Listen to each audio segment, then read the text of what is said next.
नमस्कार, आप देख रहे हैं हरियाणा का सबसे बेहतरीन न्यूज चैनल जहां मिलती हैं आपको सिर्फ काम की खबरें। मैं हूं सत्यपाल और आप देख रहे हैं CWB हिंदी न्यूज। अगर आपने अभी तक चैनल को सब्सक्राइब नहीं किया है तो बेल नोटिफिकेशन के साथ चैनल को जरूर सब्सक्राइब कर लें। चलिए बढ़ते हैं आज की पहली खबर की तरफ। हरियाणा में मौसम फिर लेगा करवट, इन जिलों में बारिश की होने वाली संभावना। हरियाणा में फिर बने बारिश के आसार, अब फिर से मौसम का मिजाज बदलने वाला है। हिसार सहित हरियाणा के कई जिलों में बारिश की संभावना जताई जा रही है। आगामी शुक्रवार और रविवार को बारिश की संभावना जताई जा रही है। शुक्रवार को 50% तो रविवार को 30% बारिश की संभावना है। अगले 24 घंटों के दौरान की बात करें तो तमिलनाडु के दक्षिणी हिस्सों में अलग अलग स्थानों पर भारी बारिश के साथ हल्की से मध्यम बारिश की संभावना व्यक्त की जा रही है। वहीं असम, मेघालय, अरुणाचल प्रदेश और नागालैंड में छिटपुट हल्की बारिश हो सकती है। गिलगित बाल्टिस्तान, मुजफ्फराबाद, लद्दाख और जम्मू कश्मीर के ऊपरी इलाकों में हल्की बारिश और बर्फबारी हो सकती है।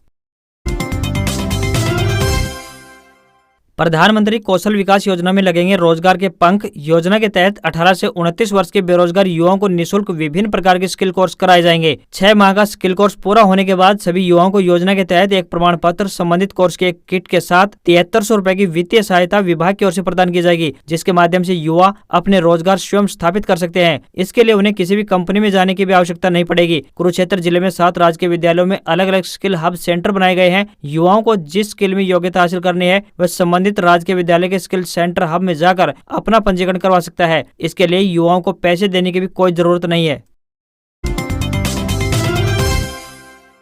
मेरी फसल मेरा ब्यौरा पोर्टल पर रजिस्ट्रेशन करने में आई परेशानी, आवेदक के पास मात्र 2 दिन शेष। मेरी फसल मेरा ब्यौरा पोर्टल पर सर्वर डाउन होने के चलते व मोबाइल फोन पर OTP नहीं पहुंचने के कारण इसी की परेशानी के चलते रजिस्ट्रेशन प्रक्रिया पर असर पड़ रहा है। समस्या के कारण रजिस्ट्रेशन नहीं हो पा रहे हैं। विभाग की तरफ से 15 फरवरी तक मेरी फसल मेरा ब्यौरा पोर्टल पर फसलों के पंजीकरण करवाने की अंतिम तारीख निर्धारित की हुई है। बता दें कि सरकार सिर्फ उन्हीं किसानों की फसल खरीदेगी जिन किसानों ने मेरी फसल मेरा ब्यौरा पोर्टल पर अपनी फसल का पंजीकरण करवाया हुआ है। बताते चलें कि रबी सीजन में गेहूं की फसल के साथ साथ सरसों आदि की फसल की भी खरीद की जाती है।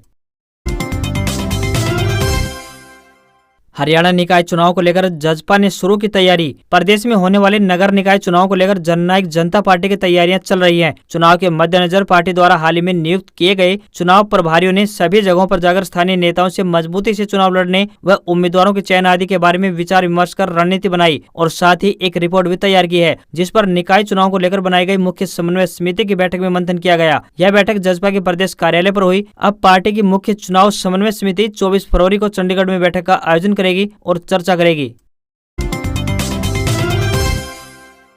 बुढ़ापा पेंशन में आय की शर्त पर डिप्टी सीएम दुष्यंत चौटाला का बड़ा बयान। प्रदेश के उप मुख्यमंत्री दुष्यंत चौटाला ने कहा है कि वृद्धावस्था पेंशन के बारे में बुजुर्गों को किसी प्रकार की चिंता करने की जरूरत नहीं है। उन्होंने कहा कि परिवार पहचान पत्र के साथ जोड़ने से कुछ अड़चनें जरूर आई थी, जिसे अब दूर कर दिया गया है। डिप्टी सीएम ने कहा है कि जिनके सामने कुछ परेशानी है तो वे अपने नजदीकी अटल सेवा केंद्र या CSC केंद्र पर दुरुस्त करवा सकते हैं। उप मुख्यमंत्री ने कहा कि कांग्रेस ने ही वर्ष 2012-13 में बुढ़ापा पेंशन पर 2 लाख रुपए की शर्त लगाई थी, जिसके बदलने के प्रयास किए जाएंगे। वे शनिवार को भिवानी में जन समस्या सुनने के उपरांत पत्रकारों के सवालों के जवाब दे रहे थे। कैथल महापंचायत में बोले राकेश टिकैत, 5 राज्यों में चुनाव के बाद सरकार के खिलाफ होगा युद्ध का आगाज, नहीं करेंगे चढ़ूनी का समर्थन। भारतीय किसान यूनियन के राष्ट्रीय प्रवक्ता राकेश टिकैत ने कहा है कि 5 राज्यों में चुनाव के बाद देश में जन क्रांति और सरकार के खिलाफ 36 बिरादरी के हितों को लेकर युद्ध का आगाज किया जाएगा। किसी भी राजनीतिक दल को डॉक्टर भीमराव अम्बेडकर द्वारा निर्मित संविधान पर कब्जा नहीं करने दिया जाएगा। नेशनल हाईवे की बजाय गाँव की सड़कों पर सरकार विकास का मॉडल प्रस्तुत करे तो जाने। उन्होंने प्रदेश में जारी आंगनबाड़ी हेल्पर यूनियन के विरोध प्रदर्शन और मुख्यमंत्री सिटी में प्रस्तावित पड़ाव में संभव सहयोग देने का भी भरोसा दिलाया। राकेश टिकैत शनिवार को भाकियू द्वारा कैथल के शहर कलायत अनाज मंडी में आयोजित किसान, मजदूर व जवान सम्मान महापंचायत में बोल रहे थे। राकेश टिकैत ने गुरनाम चढ़ूनी को किसी भी तरह के राजनीतिक समर्थन देने से साफ इनकार कर दिया है। न तो राकेश टिकैत किसी भी राजनीतिक दल का गठन करेंगे और न ही किसी विशेष दल का समर्थन देंगे। वे अपनी अंतिम सांस तक 36 बिरादरी के बीच सड़कों पर रहकर उनकी आवाज बुलंद करते रहेंगे। उन्हें लोकसभा, विधानसभा और किसी सरकारी पद की लालसा नहीं है।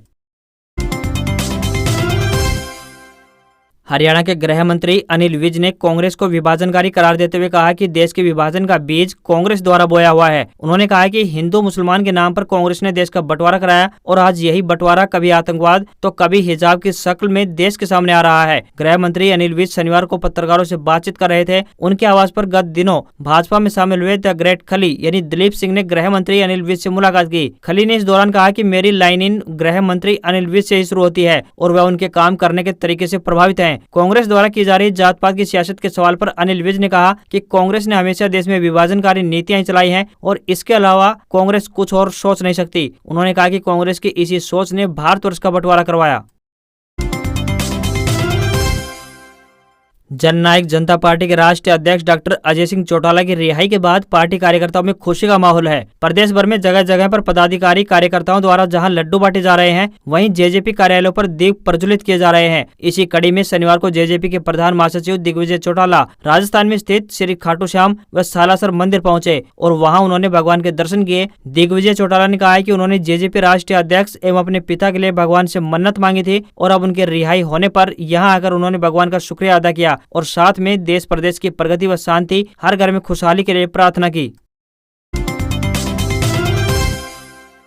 हरियाणा में होमगार्ड के लिए शैक्षणिक योग्यता अब 12वीं, 1900 खाली पदों पर जल्द की जाएगी सरकार द्वारा भर्ती। हरियाणा में अब 12वीं पास ही होमगार्ड भर्ती हो सकेंगे। सरकार इनकी शैक्षणिक योग्यता को 10वीं से बढ़ाकर 12वीं करने जा रही है। होमगार्ड के लिए बनाए जा रहे सेवा नियमों में इसका प्रावधान किया गया है। सेवा व भर्ती नियम पुलिस की तर्ज पर होंगे। नए नियमों के तहत ही होमगार्ड वॉलंटियर के खाली 1900 पदों को जल्द भरा जाएगा। सरकार ने इसी सप्ताह 1500 होमगार्ड को अस्पतालों में तैनात करने की भी मंजूरी दे दी है, जिन्हें तैनात करने की प्रक्रिया जल्द शुरू होगी। मौजूदा समय में कार्यरत 12,000 होमगार्ड को पुलिस जवानों की तरह ही 3-3 महीने का प्रशिक्षण दिया जाएगा। इसके साथ ही 2 गर्म व 2 ठंडी वर्दी, टोपी, जैकेट, जूते भी दिए जाएंगे। अभी तक इन्हें ये सारा सामान खुद ही खरीदना पड़ता था। होमगार्ड प्रशिक्षण केंद्र चीका रोड, भुन्ना में बनाया जाएगा। अभी पंचकुला में किराए के भवन में यह केंद्र चल रहा है। राहत की खबर, परिवार पहचान पत्र पोर्टल पर आय शुद्धिकरण का विकल्प खुला। प्रदेश सरकार की ओर से परिवार पहचान पत्र में दर्ज आय के ब्यौरे को दुरुस्त करने का विकल्प लोगों के लिए आरंभ कर दिया गया है। पहले किसी कारण से परिवार पहचान पत्र में गलत दर्ज हुए आय के ब्यौरे को अब कोई भी व्यक्ति अपने स्तर पर ठीक करने के लिए आवेदन कर सकता है। इसके लिए परिवार पहचान पत्र की वेबसाइट मेरापरिवार.हरियाणा.gov.in पर जाकर रिपोर्ट ग्रीवेंस पर क्लिक करने के बाद जरूरी दिशा निर्देशों का पालन करते हुए अपनी आय का विवरण देना होगा। आय के ब्यौरे को ठीक करने के लिए अपने दावे से संबंधित डॉक्यूमेंट भी साथ अपलोड किए जा सकते हैं। प्राप्त सभी आवेदनों को विभाग की ओर से सत्यापित करवाया जाएगा।